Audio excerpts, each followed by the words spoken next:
વભરાયો નથી નક બે રાનો મેલ ના આવે જો ગુરુનો શબ્દ જો આ શ્રવણથી વભરાતો તો બે રોતો વિજ્ઞાન તો ઇન તો શોથી જ્ઞાન થાય એટલે આ કાનની વાત નથી કરી નવ દરવાજા દાસી જીવન બોલ્યા કે નવ દરવાજા નવી રમત કા અને 10મે મોડે ગોળ ખાય 10મા ડેરીની ખબર પડે તો તમને તમારી ખબર પડે વિશે ને કદી ખબર પડે એવી નથી એમ પેલા પોતાની પારખ કરે પોતાની પારખ કરવા માટે સદગુરુ જોડે જવું પડે સદગુરુ જોડે જો એટલે તમને તમારી ઓળખાણ કરાવે ગમ કરીને તમે જોતો ગગનમાં વાસે કુપત ગંગા અને કોઈ બતાવો જો જોયા હોય તો કોઈ બતાવો આ મોતી કેસા રંગા મોતી જોવું હોય તો આપણે જેણું થઈ જવું પડે કઈ રીતે કે ગંગા સતીએ કીધું કે વીજળીના ચમકારે તમે મોતીરા પરો પાનબાઈ અચાનક અંધારો થાય જોતરે જોતા એમાં દિવસો હોય જાને 21 જાને સસુનકાર ખાય હમણે વાત કરી કે ઓખના પલકારામાં તમારે સમજી લેવાનું છે એક શ્વાસ में मिट जाते हैं 3 लोग के मूल कहना सो कह दिया कबीर क्या कहूं बजा के ढोल एक श्वास ની અંદર 3 લોકનું મૂળ છે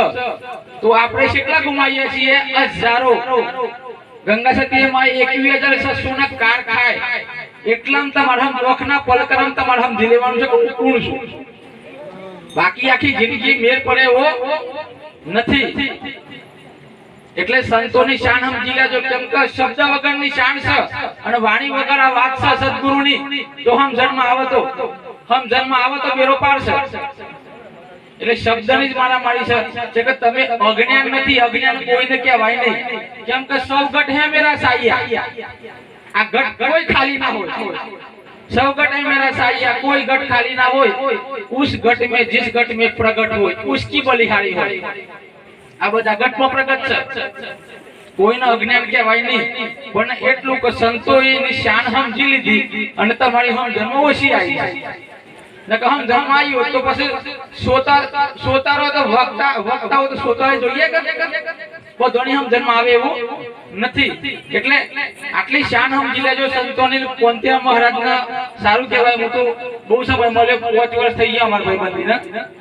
પણ આજ 5 વર્ષથી એમના ગામમાં આવે પણ ખૂબ સરસ કહેવાય બહુ પ્રગતિ કરી છે પેલા કરતા એટલે સારું કહેવાય એટલે હું વાણીને વિરામ આપું છું બોલો સદગુરુ મહારાજ કી જય।